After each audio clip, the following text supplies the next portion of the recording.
When disaster strikes, you can be sure that Tennesseans will not hesitate to open their hearts and their wallets. But one state lawmaker is concerned that that money doesn't always get to the people who need it when they need it most. Consumer investigator Jennifer Krause tells us about proposed legislation that would give charities a deadline to distribute the funds and what would happen to your donation if the money still has not been spent.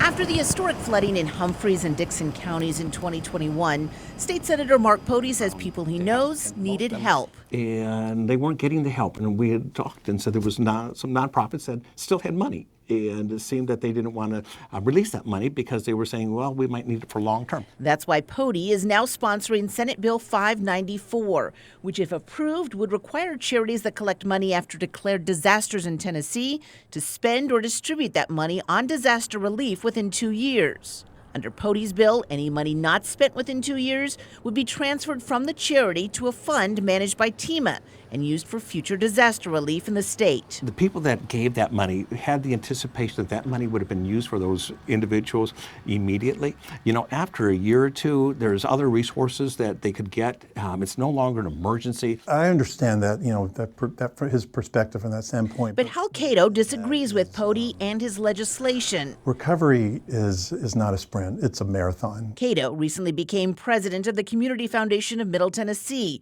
which collects and distributes donations to nonprofits after disasters to help those most affected. The Community Foundation was not the organization, according to Pody, that prompted his bill, but the foundation would be affected by the legislation, since it generally does not immediately distribute all the money it takes in. Usually local dollars are not touched until FEMA and insurance has been exhausted, and that doesn't happen overnight. The reason that is we want those without those resources to have what they need. So it's all about ensuring that there's equity and fairness in the process, and it's done in a thoughtful way and not an immediate knee-jerk response. The Community Foundation's grant process typically takes years.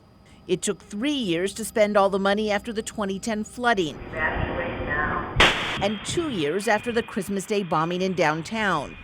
And while it's been nearly 3 years now since the March 2020 tornadoes, the Community Foundation still has millions of dollars in donations that have not been spent.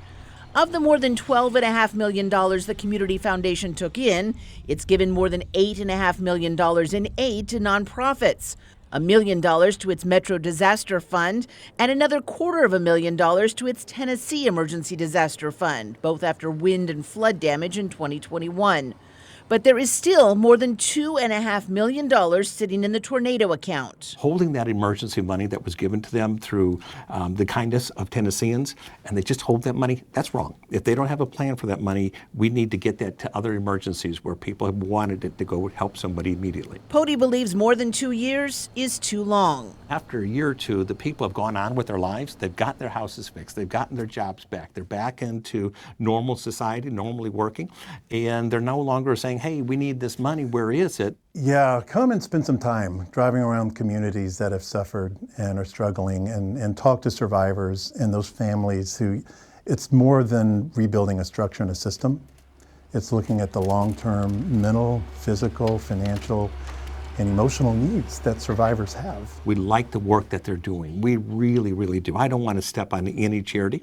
And while Pody wants what's best for disaster victims and those who donate to help them, if the reason was to collect it for that emergency, let's spend it on that emergency. Cato says in most cases what's best is not rushing the process. It's a long-term process, and that we need to look at that and ensure that we're not putting just an arbitrary timeline on something because it feels good, and instead really look at what the needs of survivors are and be there for them in their moment of need.